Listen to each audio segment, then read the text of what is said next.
Break के बाद आपका स्वागत है हमारी खास पेशकश कमाई का वायदा में। मैं हूं विवेक मित्तल। मार्केट की स्थिति पर नज़र डालें तो मार्केट निचले स्तरों से अच्छा रिकवर हो रहा है। 25,980 के आसपास निफ्टी आ चुका है और निफ्टी बैंक डेज हाई पर चल रहा है, 59,000 के पार हो चुका है। और निफ्टी आईटी में भी निचले स्तरों से रिकवरी आई है।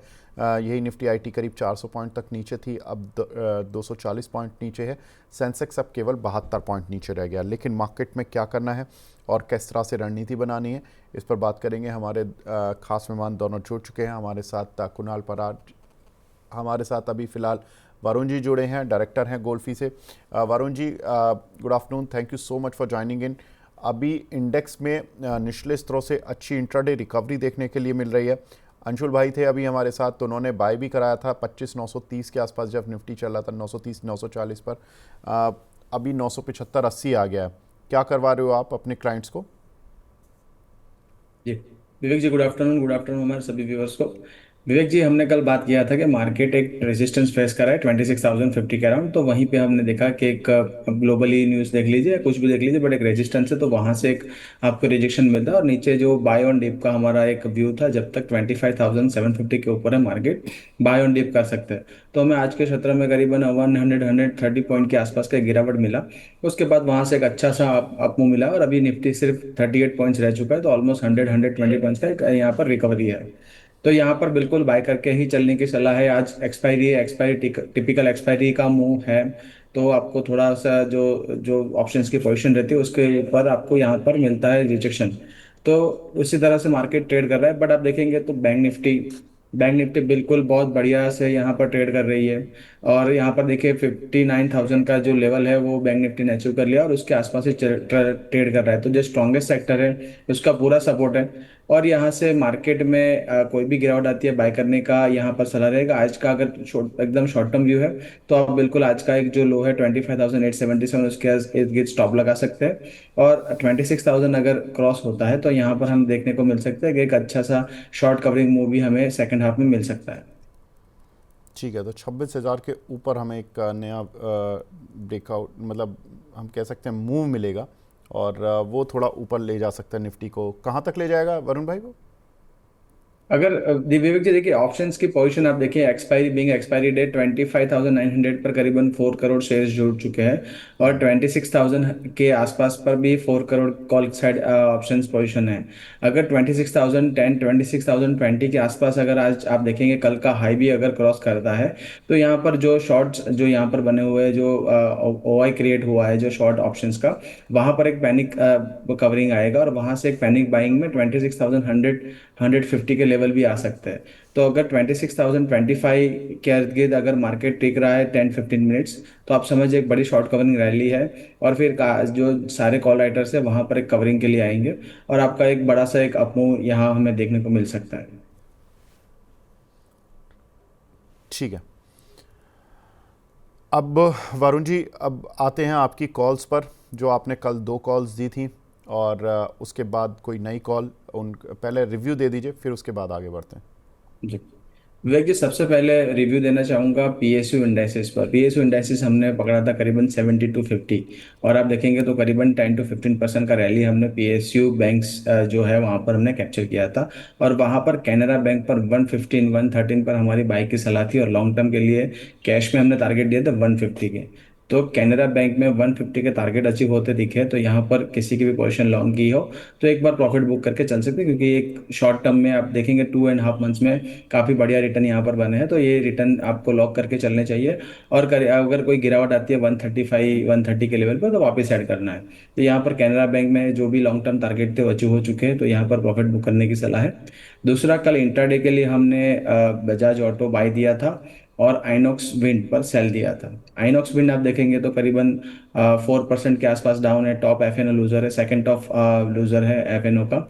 और बजाज ऑटो देखेंगे तो बजाज ऑटो अपना जो 9,000 के आसपास हमने लेवल दिया था उसी के आसपास चल रहा है, करीबन 8990 के आसपास चल रहा है, तो वहां पर बने रहने की सलाह है। विवेक जी, कल आपने जो मैंने कॉल दिया था तो आपने कन्विक्शन पूछा था कि आप कन्विक्शन सर बताइए। तो आई थिंक सेल साइड पर आप थोड़े कन्विंस नहीं थे। तो देखिए सर, कन्विक्शन तो है, इसीलिए हमने सेल कॉल जनरेट की थी। नहीं और नहीं आज वरुण सेकंड जी, वरुण जी, टॉप मैं लूजर। तो, ना ना, मैं मेरा ये सवाल पूछना कि आपने पहली बार सेल कॉल दी है, शॉर्ट कॉल दी है, इसलिए मैं आपका कन्विक्शन टेस्ट कर रहा था। मेरा कन्विक्शन तो जी कभी मैं किसी शेयर पे देता ही नहीं हूँ। जी जी। नहीं विवेक जी, देखिए शॉर्ट कॉल इसीलिए मैं अवॉइड करता हूँ क्योंकि बाई में क्या होता है कि कभी कभार हमारे ट्रेडर्स जो है वो स्टॉप लॉस रख नहीं रहे या रखना भूल जाते हैं, तो बाई में अभी भी क्या है कि आपके पास होप है कि स्टॉक रिकवर करके वापस अपने लेवल पर आता है।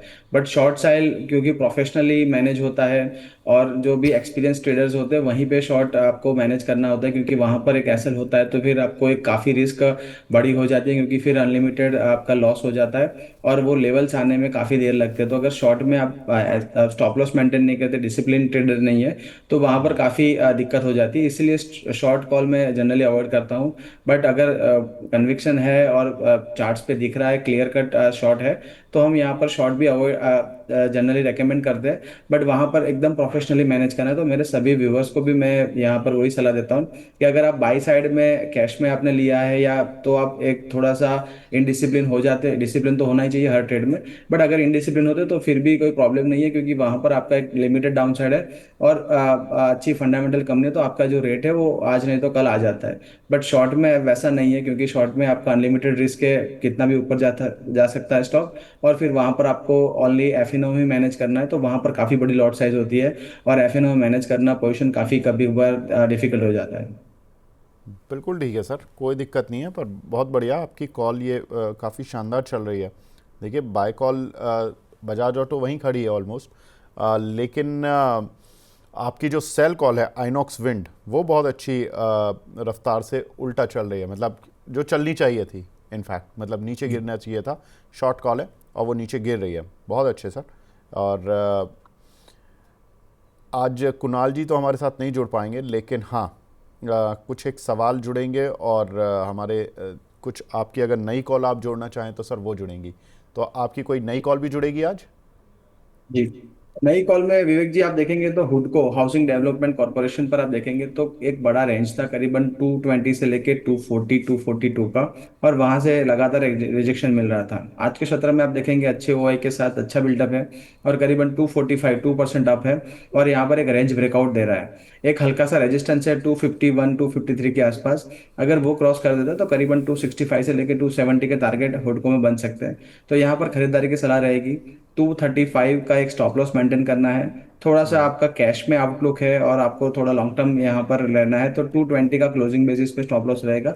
मैं कैश की बात कर रहा हूँ। अगर आपको एफएनओ में करना है काम तो 235 का एक स्टॉप लॉस मेंटेन करिए। तो दोनों पोजीशन अलग अलग है, एफओ वाली और कैश वाली। और यहाँ पर करीबन 255 फर्स्ट टारगेट एफएनओ के लिए, और कैश में अगर किसी ने परचेस किया है तो करीबन 270 का फर्स्ट टारगेट और 285 का सेकंड टारगेट यहाँ पर बन सकता है। चलिए, तो हुड को यहाँ पर बाय करने की सलाह हमारे वरुण जी की, और यहाँ पर ख़रीदारी करके चल सकते हैं। इसको बाय एक बार दे दीजिए, इस पर बाय का ठप्पा लगा दीजिए। और 265 ये फ्यूचर वालों के लिए ट्रेडिंग की राय रहेगी। और जो कैश में जाना चाहते हैं वो 220 का स्टॉप लॉस लगा के 285 तक चले जाएं, और एफ एंड ओ वाले 235 का स्टॉप लॉस लेके 265 तक चले जाएं। ठीक है सर, बिल्कुल ठीक है। अब आपकी 3 कॉल हो गई। आइनॉक्स विंड में कुछ पैसा मिल रहा है तो बुक कर लें वरुण जी, या अभी रुकना है? जी बिल्कुल विवेक जी, देखिए आइनॉक्स विंड में आप लॉट के हिसाब से देखेंगे तो काफ़ी बड़ा लॉट है, और यहाँ पर प्रॉफिट आप देखेंगे तो ऑलमोस्ट आप 9,000 12,500 का प्रॉफिट है।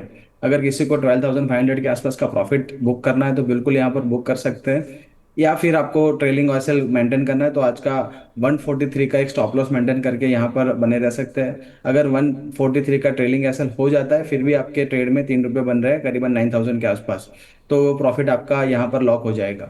तो आप अगर एक्टिव ट्रेड मैनेज कर रहे हैं तो 143 का एक ट्रेलिंग एसएल लगा के यहाँ पर स्टॉक जो स्टॉक का मोमेंटम है उसमें बरकरार रह सकते हैं। ठीक है, तो यहाँ पर आइनॉक्स विंड देखिए, चार्ट देखिए कितना इंटरेस्टिंग है। कल दिया था और कल से ये नीचे आ रहा है लगातार, और बढ़िया इसमें सेल कॉल ही दी गई थी। बिल्कुल ठीक है सर। वरुण जी, मज़ा आ रहा है कॉल्स में। आज कुणाल जी नहीं है हमारे साथ, लेकिन कुणाल जी की कॉल का रिव्यू एक बार कर लेते हैं। कोटक बैंक का कल उन्होंने ख़रीदारी करने की सलाह दी थी, एक बार उसका भी जायज़ा ले लेते हैं। ज़रा कोटक महिंद्रा बैंक का चार्ट देख लेते हैं। करीब 2090 के आसपास चल रहा है, डेज़ हाई पर है अभी फ़िलहाल। और कुणाल जी ने इसको कवर्ड कॉल राइटिंग के थ्रू करवाया था। अब उसमें देखना होगा कि कुणाल जी से ही राय लेंगे। कुणाल जी को मैं मैसेज डाल देता हूँ कि कुणाल जी अभी कोटक महिंद्रा बैंक पर क्या करना है, उसके बाद बीच में उनका जो भी अपडेट आएगा मैं आपको बता दूंगा। आगे बढ़ते हैं, कुछ एक सवाल लेना शुरू करते हैं। गौरव तिवारी जी का सवाल है, बीएससी पर 2750 रुपये की स्ट्राइक की कॉल है 110 रुपये पर, और बजाज ऑटो की कॉल ली हुई है इन्होंने 9000 वाली 116 पर, क्या करना चाहिए सर? जी विवेक जी, बीएससी की बात करें, बीएससी आफ्टर अर्निंग्स काफ़ी अच्छा ब्रेकआउट दिया है। और करीबन आप देखेंगे तो यहाँ पर जो हमारे दर्शक ने 2700 की कॉल ली थी, तो आपका देखेंगे अभी 2857 52 चल रहा है। तो करीबन 150 रुपीज़ तो इंटरेस्टिंग वैल्यू ही है। और यहाँ पर जो भी प्रीमियम यहाँ बन रहा है, आई थिंक 2700 का जो कॉल है वो करीबन 172 चल रहा है। तो बिल्कुल काफ़ी अच्छा प्रॉफिट है। ब्रेकआउट भी अच्छा है, बट थोड़ा सा स्टॉक वॉलेटाइल है। तो मेरी यहाँ पर सलाह रहेगी, अगर आपको और लंबी यहाँ पर तेजी करनी है, यहाँ पर और आपका आपको खेलना है, तो करीबन 3000 के लेवल पॉसिबल है। तो यहाँ पर आप थोड़ा सा अपना रिस्क कम कर सकते हैं। तो करीबन आप यहाँ पर 2900 की कॉल 44 रुपीज़ में आप यहाँ पर सेल कर सकते हैं। और 2800 का एक स्टॉप लॉस लगा दीजिए। तो अगर 2800 आता है तो यहाँ पर 2900 की कॉल जो है वो कॉल का प्रीमियम डीके हो जाएगा। साथ में 2700 का जो डीके होगा प्रीमियम, वो प्रीमियम का आपको लॉस नहीं मेंटेन होगा। और 2800 का स्टॉप लॉस कर देंगे तो यहाँ पर जो प्रॉफिट है यहाँ पर लॉक हो जाएगा। और अगर 2900 या 2900 के ऊपर जा रहा है तो आपके और 50 रुपये यहाँ पर बन सकते हैं कॉल साइड। तो एक अच्छा एक ट्रेड यहाँ पर मैं सजेस्ट कर रहा हूँ, वो आप एक थोड़ा एडजस्टमेंट कर लीजिए। ठीक है, तो ये बात रही यहाँ पर कॉल्स पर। सर एक मैंने इनको कुणाल जी को मैसेज डाल दिया वैसे कोटक महिंद्रा बैंक के लिए। अब देखते हैं उनका क्या उत्तर आता है। इस बीच एक हमारी दर्शक हैं कादमिनी जी, ये पूछ रही हैं हिंदुस्तान कॉपर में डबल टॉप बना है क्या? अरे वाह, देखिए कैसे कैसे सवाल आ रहे हैं। वरुण जी, सवाल हिंदुस्तान कॉपर पर नहीं है, सवाल है कि डबल टॉप बनने पर है, कि हिंदुस्तान कॉपर में डबल टॉप बना है या नहीं। तो हिंदुस्तान कॉपर एक बार देखिए कि इसमें डबल टॉप बन रहा है या नहीं। जी विवेक जी, सबसे पहले तो जानकर बहुत खुशी हुई कि दर्शक लर्न कर रहे हैं साथ में ट्रेडिंग के साथ। और लर्निंग जो जितनी पावरफुल होगी उतना ही ट्रेडिंग अच्छा होगा। तो यहाँ पर आप देखेंगे तो अभी डबल टॉप आप बिल्कुल मान सकते हैं, बट आप देखेंगे तो गैप थोड़ा सा कम है। क्योंकि जनरली अगर डेली चार्ट पर डबल टॉप करना है तो करीबन 1 and 1/2 मंथ का थोड़ा सा टाइम पीरियड चला जाए, तब एक कंफर्मेशन अच्छा होता है। ये थोड़ा सा ट्रेडिंग मूव है और एक रेंज में है।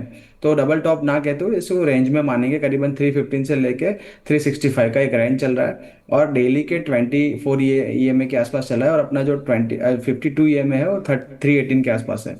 तो एक थोड़ा सा करेक्शन में है। यहाँ पर आई थिंक 305 के आसपास के लेवल यहाँ पर बन सकते हैं, और वहां से एक रिवर्सल देखने को मिल सकता है। तो बिल्कुल यहाँ पर बाइंग की नई फ्रेश खरीदारी की कोई सलाह नहीं रहेगी। बट यहाँ पर दर्शक ने काफी अच्छा यहाँ पर स्पॉट किया है। और जो चार्ट में अभी कोई जान नहीं है यहाँ पर बाई साइड, तो यहाँ पर अवॉइड करना ही बेटर रहेगा। एक हमारे दर्शक हैं अमोल जी, ये पूछ रहे हैं सर डेटा सेंटर के स्टॉक में कुछ बता दीजिए। अब डेटा सेंटर के स्टॉक में कुछ बता देता हूँ। लाइक अदानी एंटरप्राइजेज है, अनंतराज है, इनके कुछ डेटा सेंटर हैं। भारती का भी है, लेकिन उसके कुल रेवेन्यू में भारती एयरटेल के उतना बड़ा रोल नहीं प्ले कर पाता है। डेटा सेंटर की स्टोरी पे सबसे ज़्यादा जो बेहतरीन चला था वो अनंतराज चला था। अदानी में भी कुछ मूव आया था, लेकिन अदानी के अभी टोटल रेवेन्यू में डेटा सेंटर उतना ज़्यादा कंट्रीब्यूट नहीं कर रहा है। कैसे देख रहे हैं इसको? जी विवेक जी, आप देखेंगे तो आपकी बात बिल्कुल सही है कि एक अच्छा बड़ा सा स्पॉट मिला था हमें लास्ट ईयर। आप देखेंगे तो जो डेटा सेंटर की स्टोरीज पर, और फिर वहां से थोड़ी फिजल्ड आउट देख रहा है, क्योंकि अभी इंफ्रा साइड काफी काम करना है हमारी जो यहाँ पर जो कंपनीज है, और उनका जो रेवेन्यू आपने बताया वो इनसिग्निफिकेंट है, उनका जो बैलेंस शीट है या उनका जो अदर बिजनेसेस है। अनंतराज ने काफी अच्छा डेवलपमेंट किया और यहाँ पर एक लीडिंग प्लेयर करके उभर के आ रहा है। बट यहाँ पर आप देखेंगे तो करीबन माफ कीजिएगा 950 के एक लेवल आए थे। वहां से स्टॉक, हाँ, 50% गिर गया था जो अब जब गिरावट आई थी मार्केट के अंदर। और वहां से अभी 750 के एक इंटरमीडिएट हाई बनाए हैं। और अपना डेली का जो बेस बन रहा है, करीबन आप देखेंगे तो 609 से लेके 660 के आसपास, तो करीबन 60 पॉइंट का एक रेंज है। अगर ये स्टॉक 660 के ऊपर, टेक्निकली मैं बता रहा हूँ, फंडामेंटली आप थोड़ा सा अपने हिसाब से थोड़ा देखना होगा दर्शक को। 660 के ऊपर अगर क्लोजिंग आती है तो 600 के स्टॉप लॉस से यहाँ पर एंट्री करी जा सकती है। इंटरमीडिएट जो हाई है 750 का वो आ सकता है, और उसके बाद जो नया लाइफ हाई है 950 के करीब आ सकता है स्टॉक। बट यहाँ पर फंडामेंटल चेक जरूरी है, और जो स्टोरी आप प्ले करें उसके अंदर कन्विक्शन चाहिए, क्योंकि दिव्यक जी क्या होता है, थीम बेसिस जो आप जो प्ले करते हैं जो स्टोरीज, वहां पर ब्रेकआउट और ब्रेकडाउन काफी जल्दी होते हैं, और जो स्टोरीज पैन आउट होने में काफी टाइम लगता है। जैसे आप लास्ट ईयर देखेंगे तो ईवी वाली स्टोरी थी या इथेनॉल वाली स्टोरी थी, पूरी स्टोरी प्ले होते होते 3-4 ईयर का समय निकल गया था। एक अकेला डिफेंस ऐसा सेक्टर था, जब वहां पर स्टोरी पैन आउट हुई तो काफी बढ़िया रिटर्न्स बने थे हमारे इन्वेस्टर्स के। तो यहाँ पर थीम बेस्ड आप अगर कुछ प्ले कर रहे हैं तो बिल्कुल आपको पूरी नजर रखनी चाहिए सेक्टर पर, और वहां पर जो भी डेवलपमेंट हो रही है उस हिसाब से आपको अपना रिस्क मैनेज करना पड़ेगा। ठीक बात है। तो यहाँ पर ये राय रहेगी आपके लिए डेटा सेंटर स्टॉक्स पर सर। अगला सवाल हमें मिला है गैब्रियल पर। इन्होंने 1040 की बाय किया हुआ है, इसमें क्या करें सर? गैब्रियल पर आपकी राय? जी विवेक जी, देखिए गैब्रियल पर डीमर्जर का न्यूज आया तब से लेके आप देखेंगे तो काफी बड़ा मूव आया था, और हमारे मॉडल पोर्टफोलियो का पार्ट है। करीबन हमने 450-500 के आसपास कवर किया था लास्ट ईयर, और वहां से बम्पर रिटर्न मिले थे। बट करीबन आप देखेंगे 1400 के आसपास जो अर्निंग्स के बाद अर्निंग एज एक्सपेक्टेड नहीं आया, और स्टॉक जिस तरह से रनअप हुआ था उस तरह से ही यहाँ पर आप देखेंगे गैब्रियल में पिटाई भी हो रही है। तो कल के सत्र में भी काफी बड़ा गिरावट था, आज के सत्र में भी करीबन 7% के आसपास है। डेली का 200 SMA आसपास आ रहा है, तो एक अच्छा जोन आ रहा है करीबन 850-900 के करीब। अगर ये स्टॉक 800-850 के बीच में मिल रहा है तो यहाँ पर बिल्कुल एक बार आप खरीदारी करने की चेष्टा कर सकते हैं। बट देखिए स्टॉक थोड़ा वॉलेटाइल है, ओवरसोल्ड जोन में यहाँ से बाउंस आ सकता है।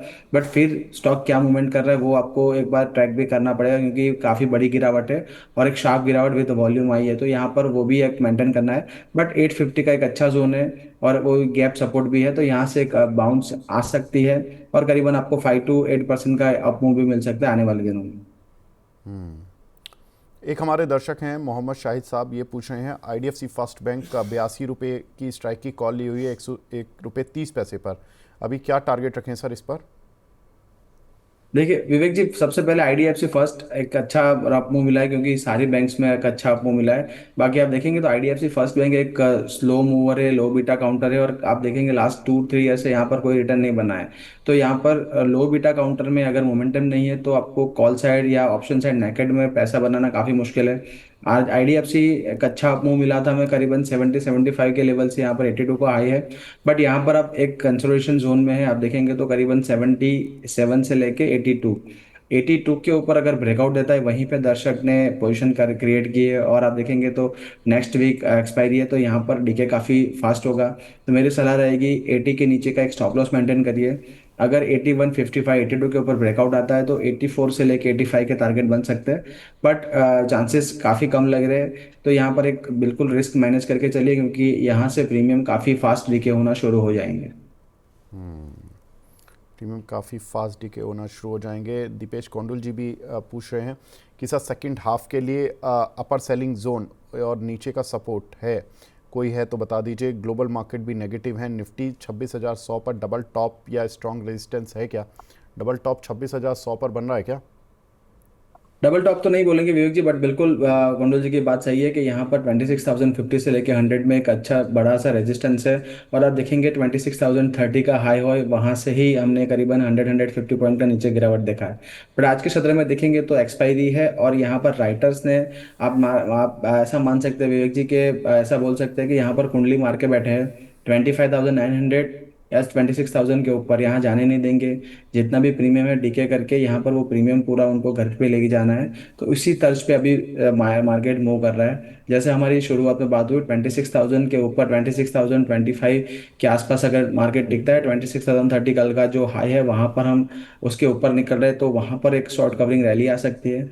या फिर आप देखेंगे तो नीचे की साइड 25,880 आज का अगर लो टूटता है उसके बाद यहाँ पर आपको एक बड़ा सा सेलिंग प्रेशर देखने को मिलता है, फिर वहाँ पर आपके पुट राइटर्स कवर करने के लिए भागेंगे। तो दो बड़ा जोन है और यहाँ से करीबन आपको 70-80 पॉइंट दोनों साइड का अप मूव चाहिए। तो थोड़ा सा डिफिकल्ट लग रहा है क्योंकि आप ऑप्शन साइड राइटर्स का पोजीशन देखेंगे, लगातार दिन के दौरान बढ़ता जा रहा है। और यहाँ पर 26,900 से लेके माफ कीजिए 25,900 से लेके 26,000 का एक एक जोन बन चुका है और यहीं पे एक्सपायरी हो सकती है ऐसा लग रहा है। ठीक है, कुणाल जी की तरफ से भी अपडेट आ गया है कोटक बैंक पर। वो कह रहे हैं कि अभी थोड़ा नीचे है, 1800 रुपये करीब का लॉस चल रहा है, लेकिन अभी पोजीशन में बने रहें कोटक बैंक पर। तो कोटक बैंक का चार्ट दिखा दीजिए, इस पर होल्ड का आप ठप्पा लगा दीजिए। अभी इसको होल्ड कर कर ही चलना है, कुणाल जी की राय है। कल इन्होंने कॉल दी थी बाय करने की, तो उस पर अभी ये इंटैक्ट हैं। आगे बढ़ते हैं। अगला सवाल हमें मिला है कानमनी जी का, ये बड़ा इंटरेस्टिंग सवाल है। ये पूछ रही हैं, सर जेएम फाइनेंशियल में हेड एंड शोल्डर पैटर्न बनना है क्या, कहाँ तक गिर जी सकता है? बिल्कुल। जी चेक कर लेते हैं सर। जी विवेक जी, आज सबसे पहले मुझे अच्छा लग रहा है कि दर्शक जो हमारे हैं वो काफ़ी अपना होमवर्क करके आए हैं और यहाँ पर काफ़ी पैटर्न्स आप देखेंगे तो वो छान के निकाल रहे हैं, तो मुझे बहुत अच्छा लग रहा है। जी देखिए, यहाँ पर आप देखेंगे तो यहाँ पर एक राउंडिंग टॉप जैसा पैटर्न है डेली चार्ट की अगर बात करें दर्शक, क्योंकि वीकली या मंथली में कोई पैटर्न नहीं दिख रहा है। तो यहाँ पर डेली चार्ट पर एक आप मानेंगे एक राउंडिंग टॉप का फॉर्मेशन है और यहाँ से जो रेंज कॉन्ट्रैक्ट हुआ है करीबन 197 के आसपास आप देखेंगे तो एक डबल टॉप बना के 175 के नीचे ब्रेकडाउन दिया था। 153 के आसपास दो बार यहाँ पर स्टॉक ने सपोर्ट लेने की कोशिश की है और वहीं 175 जो नेक लेन था वहां से एक रिजेक्शन आया है और अपना 200 एसएमए के आसपास अभी कंसोलिडेट कर रहा है। तो यहाँ पर नई सेलिंग की कोई अपॉर्चुनिटी नहीं है, बट यहाँ पर अगर अच्छा बेस बनता है तो एक अच्छी गिरावट आई है ऊपरी स्तरों से जेएम फाइनेंशियल में। और यहाँ पर अगर आपको लॉन्ग टर्म के लिए ऐड करना है, क्योंकि आप जनरली मानिए कि डेली के 200 एसएमए पर आप लॉन्ग टर्म के लिए इन्वेस्टमेंट करते हैं, तो अगर आपको स्टॉक 130 135 के जोन में अगर मिलता है, अभी 147 चल रहा है, 130 135 के जोन में मिलता है तो प्रीवियस एक रेजिस्टेंस था वो एक अपना सपोर्ट की तरह काम करेगा और एक अच्छा खासा करेक्शन है टॉप से। तो यहाँ से अगर रिवर्सल आती है तो यहाँ से काफ़ी अच्छा लॉन्ग टर्म के लिए आपका रिटर्न बन सकता है। थोड़ा वेट एंड वॉच करिए, सेलिंग मत करिए यहाँ पर अगर पोजीशन है तो, क्योंकि एक अच्छा 200 एसएमए पर एक बेस बन रहा है और 130 137 के यहाँ पर एक अच्छा सपोर्ट है, तो वहाँ पर ऐड करके चल सकते हैं। बिल्कुल ठीक है। सर अभिषेक मनी साहब का सवाल है, L&T फाइनेंस 300 रुपये की स्ट्राइक की कॉल ली हुई है, 4 रुपये 10 पैसे पे टारगेट 6 रुपये 50 पैसे सेट किया हुआ है। पूछ रहे हैं कि इस मंथ की एक्सपायरी में ये अचीवेबल है या नहीं है? जी विवेक जी, L&T फाइनेंस देखेंगे तो काफ़ी बढ़िया मोमेंटम में है, थोड़ा सा ओवरबॉट जोन में है मंथली और वीकली चार्ट पर। डेली पर एक अच्छा एक कंसोलिडेशन हो रहा है, करेक्शन आ रहा है, अपना 10 EM में होल्ड करके रखा है। तो आप इंटरमीडिएट जो अभी लो बने थे करीबन 292 का स्टॉप लॉस रख सकते हैं, या फिर एक्सपायरी नज़दीक है तो फिर आप शिफ्ट कर सकते हैं नेक्स्ट मंथ में, क्योंकि एक्सपायरी तक 300 नहीं आया तो आपका जो प्रीमियम है वो डिके हो सकता है। तो यहाँ पर 292 का एक स्टॉप लॉस मेंटेन करके चलिए। स्टॉक में अभी भी काफ़ी यहाँ पर अपमूव बचा है और एक कंसोलिडेशन, मियर कंसोलिडेशन ही है छोटा सा। और यहाँ से अगर 30302 के ऊपर निकाले तो वापस एक ब्रेकआउट बन सकता है और करीबन 315 से लेके 320 के टारगेट बन सकते हैं, मगर 292 का एक स्टॉप लॉस मेंटेन करिए। एक हमारे दर्शक है गुलाम अली साहब, ये पूछ रहे हैं इरिडा और IRFC की किसी की कॉल ले सकते हैं क्या इन लेवल्स पर? जी ईडा में आप देखेंगे तो ईडा में तो मैं बिल्कुल नई कॉल या कोई भी पोजीशन के लिए अवॉइड करने की बोलूंगा, क्योंकि अपना 200 एसएमए से काफ़ी नीचे है और एक जोन में है। तो ईडा में यहाँ पर कोई नई पोजीशन यहाँ पर अवॉइड करनी चाहिए लॉन्ग साइड। और IRFC? जी आईआरएफसी भी आप देखेंगे विवेक जी काफी दिनों से एक ही रेंज में अटका हुआ है, करीबन 120 118 से 125 के बीच। यहाँ पर भी आप देखेंगे तो करीबन 128 का 200 एसएमए और 122 चल रहा है, काफी नीचे चल रहा है अपने 200 एसएमए से। और यहाँ पर दूसरा यहाँ पर एक प्रॉब्लम है विवेक जी, अगर 115 के नीचे अगर स्टॉक बंद होता है तो करीबन 100 के लेवल भी आ सकते हैं। तो स्टॉक में काफी एक नेगेटिव स्ट्रक्चर है, हो सकता है यहाँ पर बेस भी बन रहा हो, बेस बिल्डिंग प्रोसेस चल रहा हो, बट वो बेस बिल्डिंग प्रोसेस का जो कंफर्मेशन है वो 135 के ऊपर मिलेगा, तब तक यहाँ पर भी एक अवॉइड ही रहेगा। ठीक है। राकेश जजोदिया साहब हैं, फेडरल बैंक की 237 रुपये 50 पैसे की स्ट्राइक की कॉल 6.5 रुपये पर ली हुई है। पूछ रहे हैं कि sir target and stop loss बता दीजिए। फेडरल बैंक की कितने पर लिए है सर कॉल, कौन से दो स्ट्राइक सौ प्राइस था? सैंतीस पचास वाली स्ट्राइक, जी 6.5 रुपये बिल्कुल। पर। जी बिल्कुल, आप देखेंगे तो बढ़िया यहाँ पर उन्होंने पोजीशन क्रिएट की है, और यहाँ पर आज के सत्र में आप देखेंगे तो करीबन 235 से लेके 240 का एक जोन था, वो ब्रेकआउट यहाँ पर दिया है, ऑल टाइम हाई पे चल रहा है, अनचार्टेड टेरिटरी नहीं है फेडरल बैंक। 237 की कॉल उन्होंने यहाँ पर अगर ली है तो करीबन जो भी रेट चल रहा है वो ₹7 के आसपास चल रहा है। और यहाँ पर सिर्फ अपने कॉल का यहाँ पर आप देखेंगे स्ट्राइक प्राइस, तो यहाँ पर ऑलमोस्ट आप देखेंगे इन द मनी है, और यहाँ पर जो प्रीमियम है इंटरेस्टिंग वैल्यू उसके आसपास ही चल रहा है। तो यहाँ पर आपको शिफ्ट करना है अगर, तो 245 की कॉल में शिफ्ट कर सकते हैं। 245 का जो कॉल का रेट चल रहा है करीबन 2.54 का है, 1.30 का स्टॉप लॉस रख सकते हैं। और यहाँ से अगर ₹250 आता है तो यहाँ पर कॉल में आपको अच्छा मुनाफा मिल सकता है। यहाँ पर मुझे लग रहा है दर्शक का जब उनका बाई हो प्राइस होगा तो यहाँ से ऑलमोस्ट डबल हो चुका है। तो ये कॉल में बुक कर लीजिए 237 वाली, और 245 में शिफ्ट हो जाइए। 245 में शिफ्ट हो जाएंगे तो यहाँ पर आपका 2.55 में आपका पोजीशन बन सकता है, और ₹1 का स्टॉप लॉस यहाँ पर मेंटेन करके यहाँ पर आप ₹4 यहाँ पर अर्न कर सकते हैं। तो आप शिफ्ट करना बेटर रहेगा।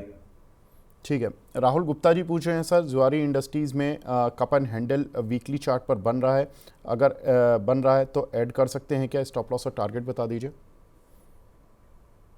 कौन सा बताया सर स्टॉक? सर। जुआरी industries cup and handle pattern पूछ रहे हैं वीकली पर। विवेक जी आपकी आवाज नहीं आ रही है। सर जुआरी इंडस्ट्रीज सर, 326 रुपये वाला। जुआरी,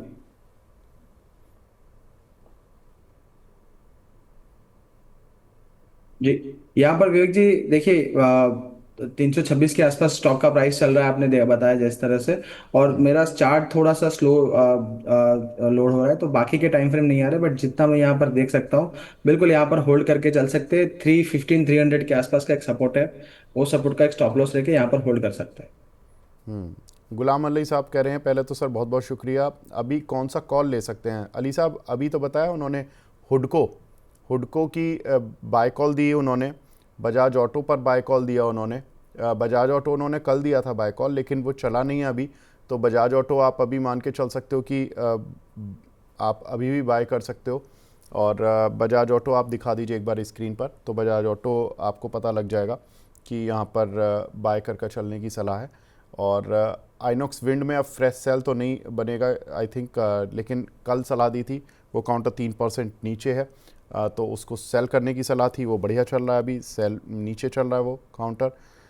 तो ये दो तीन काउंटर हैं सर, आप देख लीजिए इनमें क्या पसंद करना है आपको, बाय वाले में बाय साइड पर जाना है या नहीं जाना है। तो एक हमारे दर्शक हैं, ये पूछ रहे हैं अदानी एंटरप्राइजेस किस लेवल पर एक्यूमुलेट कर सकते हैं, और अदानी ग्रीन भी बता दीजिए सर। वरुण भाई ये दोनों काउंटर बड़े उसमें रहते हैं, हाईलाइटेड रहते हैं दोनों काउंटर। और अदानी एंटरप्राइजेस इसमें तो राइट इशू भी चल रहा है, तो वो अभी राइट इशू की वजह से एडजस्टमेंट भी हुई थी, कल मैंने बात भी की थी कि 3% की एडजस्टमेंट हुई है इस काउंटर पर। 3% ये काउंटर गिरा था कैश में, और कल फ्यूचर में गिरा 3%, लेकिन इसकी जो क्वांटिटी थी लॉट साइज़ वो 300 से बढ़ाकर 309 कर दिया लॉट साइज़ को। और जो कॉल थी उनमें भी 3% का एडजस्टमेंट किया गया उनकी स्ट्राइक प्राइजेज़ में। अभी क्या करें सर? अदानी एंटरप्राइज की बात करें विवेक जी, तो एक रेंज में चल रहा है, आप देखेंगे तो करीबन 2600 2550 2600 ऊपर इस स्तर पर एक रिजेक्शन है, और करीबन 2200 2300 के आसपास यहाँ पर एक बाइंग जोन में चल रहा है। तो ये एक रेंज है करीबन 300 पॉइंट की। अगर 2600 के ऊपर हमें कोई क्लोजिंग मिलती है तो यहाँ से एक फ्रेश अपमूव मिल सकता है, क्योंकि स्टॉक ने काफी अच्छा कंसोलिडेशन कंप्लीट कर रहा है अपना जो हायर टाइम फ्रेम है मंथली या वीकली पर। और डेली चार्ट में आप देखेंगे तो वहां पर भी एक अच्छा जो शॉर्ट टर्म मूविंग एवरेजेस है वहां से स्टॉक ऊपर जाकर यहाँ पर एक ब्रेकआउट दे सकता है। But on the down side आप देखेंगे करीबन 2250 के नीचे अगर क्लोजिंग देता है स्टॉक तो करीबन एक ब्रेकडाउन हो सकता है, और यहाँ से आपको करीबन 2000 के लेवल मिल सकता है। तो यहाँ पर आपको जो लोअर एंड अगर अक्यूमुलेट करना तो lower end of the range करीबन 2250 के आसपास अगर स्टॉक मिलता है तो वहां पर बिल्कुल अक्यूमुलेट कर सकते हैं, क्योंकि वहां एक अच्छा सपोर्ट है। और आपका 2550 2600 के आसपास अगर स्टॉक मिलता है तो यहाँ पर आप सेल कर सकते हैं, क्योंकि वहाँ एक रेजिस्टेंस है। और अगर क्लोजिंग मिलती है 2600 के ऊपर तो फिर आप वापस फ्रेश एंट्री कर सकते हैं करीबन 3000 के लेवल तक। दो सवाल और ले रहा हूँ बस, सेकंड लास्ट सवाल है हर्षित जी का, ये बोल रहे हैं सर 1 लाख इन्वेस्ट करने 2 से 3 वीक के लिए कोई स्टॉक बता दो। आपने हुड को बताया था कैश में लेने के लिए, वरुण जी। जी अ, जी। ये काउंटर इस लिस्ट में डाला जा सकता है, कोई नया स्टॉक बताएंगे? नहीं, बिल्कुल हुडको कैश, क्योंकि एक देखिए इन्वेस्टमेंट फ्रेंडली स्टॉक है और यहाँ पर इतनी बड़ी मूवमेंट भी नहीं आती और एक अच्छा काउंटर है और कंसोलिडेशन के बाद यहाँ पर ब्रेकआउट मिल रहा है। बिल्कुल आप एक्यूमुलेट कर सकते हैं या आप अपना जो इन्वेस्टमेंट है वो दो हिस्सों में बांट सकते हैं। अभी आप 50% इन्वेस्टमेंट 50,000 अभी ऐड कर सकते हैं और थोड़ा नीचे आपको मिल रहा है 235 240 के आसपास, तो वहां पर वापस 50,000 ऐड करके आप 220 का एसएल मेंटेन करिए। बिल्कुल यहाँ पर आप 2 से 3 महीने का यहाँ पर आप थोड़ा सा टाइम देंगे तो 270 285 का टारगेट यहाँ बन सकता है। ठीक है। Last question of the day, graphite India पर आपका व्यू चाहिए सर। जी। विवेक जी, आप देखेंगे ग्रेफाइट इंडिया और हैग साथ में चल रहे हैं और यहाँ पर आप देखेंगे तो काफी बड़ा कंसोलिडेशन यहाँ पर स्टॉक ने कंप्लीट किया है। और जो अपना जो शॉर्ट टर्म मूविंग एवरेज है डेली पर, यहाँ पर डेली के शॉर्ट टर्म मूविंग एवरेज भी क्रॉस होते दिख रहे हैं। स्टॉक ने एक ब्रेकआउट देने की कोशिश की थी करीबन 600 के लेवल पर, 650 का आया था और वहां से करेक्शन, शार्प करेक्शन मिला है। बट वापस स्टॉक ये अपना जो लेवल से संभल लिया है, तो करीबन 550 के स्टॉप लॉस के साथ यहाँ पर बने रह सकते हैं। अगर 650 के ऊपर वापस क्लोजिंग मिलती है तो हमें यहाँ से 740 800 के टारगेट यहाँ पर मिल सकते हैं। तो स्टॉक काफी अच्छा स्ट्रक्चर है। कंसोलिडेशन के बाद यहाँ से मार्केट ने यहाँ पर आप मूव देने की कोशिश कर रहा है काउंटर, तो यहाँ पर बिल्कुल 550 के स्टॉप लॉस के साथ बने रह सकते हैं। ठीक है। कुछ सवाल देखिए रोज मिस होते हैं और वो मिस होते रहेंगे क्योंकि सवालों की संख्या बहुत ज़्यादा होती है। मैं उन दर्शकों से क्षमा मांगता हूं जिनके सवाल मैं नहीं ले पाया। लेकिन वरुण जी, आज आप हमारे साथ जुड़े, बहुत बहुत शुक्रिया। बस चलने से पहले अपना डिस्क्लोजर और दे दीजिए। जी विवेक जी, आज हमने जो भी स्टॉक्स की डिस्कशन की है वो मेरा पर्सनल पोजीशन नहीं है। कंपनी के मॉडल पोर्टफोलियो का पार्ट हो सकता है, being a small cash manager. Securities market है सब्जेक्ट टू मार्केट रिस्क, तो आप अपने फाइनेंशियल सलाहकार के साथ सलाह मशवरा करके ही ट्रेड करें। Past performance does not guarantee any future outlook, तो वो ध्यान रखें। नमस्कार। ठीक है वरुण जी, बहुत बहुत शुक्रिया, धन्यवाद। Thank you so much. तो फिलहाल अब कमाई का वायदा को यहीं पे ब्रेक देने का समय आ गया है। बने रहिए मनी 9 के साथ। नमस्कार।